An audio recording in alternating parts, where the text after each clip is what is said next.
नमस्कार साथियों, मैं जीवन कुमार वर्मा आपका इस यूट्यूब चैनल पर बहुत बहुत स्वागत करता हूं। और यदि आप हमारे इस चैनल पर नए हैं तो प्लीज़ चैनल को सब्सक्राइब करें, लाइक करें और शेयर करें। चलिएगा, आज यहां पर कक्षा 11वीं का केमिस्ट्री का पेपर संपन्न हुआ है 11 अक्टूबर के। तो चलिएगा, इस यूट्यूब चैनल के माध्यम से इस पेपर को यहाँ पर कंप्लीट करते हैं। तो चलिएगा, यहाँ पर जो पूर्णांक दिए थे वो 70 नंबर का पूछा गया था और समय दिया गया था 3 घंटे का। यहाँ पर केमिस्ट्री के पेपर को संपन्न हुआ है, तो इसी पेपर को हम इस यूट्यूब चैनल के माध्यम से कंप्लीट करेंगे। सबसे पहले आपको बता दें कि इसमें कुछ निर्देश दिए गए थे, सभी प्रश्न करना अनिवार्य है। और प्रश्न क्रमांक 1 से 4 तक ऑब्जेक्टिव प्रश्न दिए गए हैं, जहाँ की 28 नंबर के यहाँ पर ऑब्जेक्टिव पूछे गए हैं। प्रश्न क्रमांक 5 से 12 तक 2 अंक के निर्धारित किए गए थे और उनकी शब्द सीमा कितने गई थी, 30 शब्द में दी हुई थी। चलिएगा, सबसे पहले हम इनके जो ऑब्जेक्टिव प्रश्न हैं इन ऑब्जेक्टिव को यहाँ पर कंप्लीट करते हैं। पहले प्रश्न की तरफ बढ़ते हैं। पहला प्रश्न है, सही विकल्प चुनिए। एसटीपी पर 1 मोल ऑक्सीजन गैस बराबर है, तो ये इसका पहले वाला राइट आंसर होगा, यानी 6.022 इंटू 10⁻23 ऑक्सीजन अणुओं के। चलिए, दूसरा प्रश्न है, निम्नलिखित में से किस में से मात्रक रहित है, तो इसमें आएगा आपका मोलरता। अगला दिया है, समस्थानिकों में इनकी संख्या समान होती है, तो आपको बता दें प्रोटॉन की जो संख्या होती है वो समान होती है। चलिए, अगले प्रश्न की तरफ बढ़ते हैं। अगला प्रश्न है, ऐसे तत्व जिनमें इलेक्ट्रॉन क्रमशः 4f कक्षकों में भरे जाते हैं तो कहलाते हैं। तो आपको बता दें कि जो लेंथेनाइट और एक्टिनाइट से यानी एफ ब्लॉक के जो तत्व हैं, 4f यदि आता है तो लेंथेनाइट होगा, यदि 5f आता तो यहाँ पर आता आपका एक्टिनाइट्स। तो आपको बता दें यहाँ पर आएंगे आपके लेंथेनाइट्स। अगला है, परमाणु क्रमांक 9, 17, 35, 53 और 85 वाले सभी तत्व क्या कहलाते हैं, तो ये कहलाते हैं हमारे हेलोजन कहलाते हैं। रेखीय अणु होता है तो हमारा होता है CO2 यानी कार्बन डाइऑक्साइड। अगला है, H बंध उपस्थित होता है तो जल में होता है, हाइड्रोजन बंध पाया जाता है। चलिएगा, ये थे प्रश्न क्रमांक 1 जिनमें थे ऑब्जेक्टिव प्रश्न। चलिए, अगले प्रश्न की तरफ बढ़ते हैं। और अगला जो प्रश्न है इसमें वो है, यहाँ पर रिक्त स्थानों की पूर्ति कीजिएगा।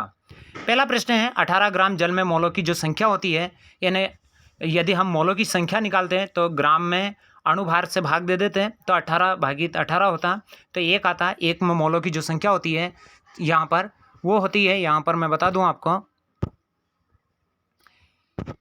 6.022 इंटू 10⁻23। अगला दिया है, चुंबकीय क्वांटम संख्या खालिस्तान से संबंधित है, तो ये किससे संबंधित है, अभिविन्यास से संबंधित है। ए से अतिव्यापन से कौन सा बंध बनता है, तो आपको बता दें सिग्मा बंध बनता है। चौथा है, रासायनिक बंधों के निर्माण के साथ ऊर्जा में क्या हो जाती है, कमी होती है। यानी रासायनिक बंध का निर्माण होता है तो वहाँ से एनर्जी या जो ऊर्जा क्या होती है, मुक्त होती है।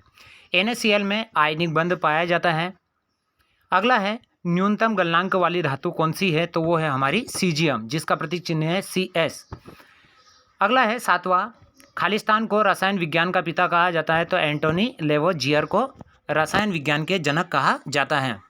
चलिए, ये थे प्रश्न क्रमांक 2 में रिक्त स्थानों की पूर्ति कीजिएगा। यहाँ पर कुछ सही जोड़ी दी हुई है, कॉलम A से कॉलम B को मिलाना है। उत्कृष्ट जो गैस है इसका E वाला राइट आंसर है।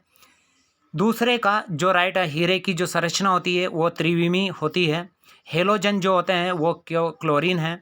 CH4 में यहाँ पर संकरण होता है, sp3 संकरण। क्षारीय मृदा जो धातु होती है वो है हमारी कैल्शियम।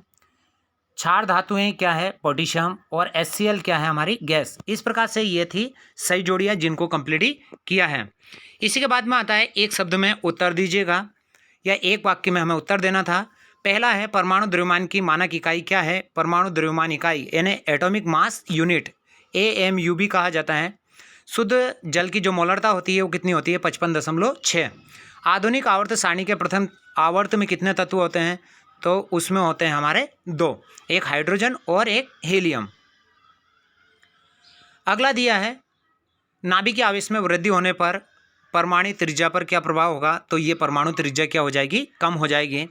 अगला है, LCAO का पूरा नाम क्या है, तो इसका जो पूरा नाम है वो यहाँ पर लिखा हुआ है, liner combination of atomic orbitals, यानी इसको अगर हम हिंदी में देखें तो परमाणु कक्षकों का रेखीय संयोजन, ये रहेगा इसका पूरा नाम।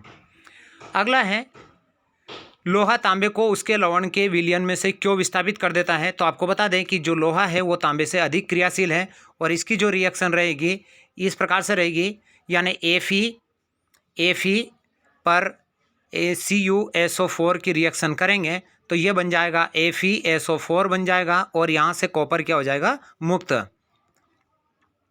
अगला है जिनान ट्राइऑक्साइड में जिनान की ऑक्सीकरण संख्या है, तो आपको बता दें यहाँ पर निकाली हुई है, यानी +6 होती है, यानी जिनान की x मानेंगे और यहाँ पर 3 लिखा है तो ऑक्सीजन की -2 होती है इक्वल टू 0।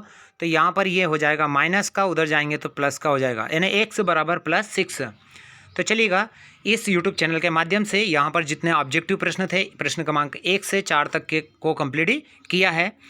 अब अगले यहाँ पर हम देखेंगे प्रश्न क्रमांक 5 से जितने भी जो प्रश्न हैं उनके जो आंसर रहेंगे वो अगले वीडियो में आपको प्रोवाइड करा देंगे। तो यदि वीडियो पसंद आया हो तो अपने फ्रेंड्स सभी को शेयर करें, लाइक करें और चैनल को सब्सक्राइब करें। इसी के साथ जय हिंद, जय भारत।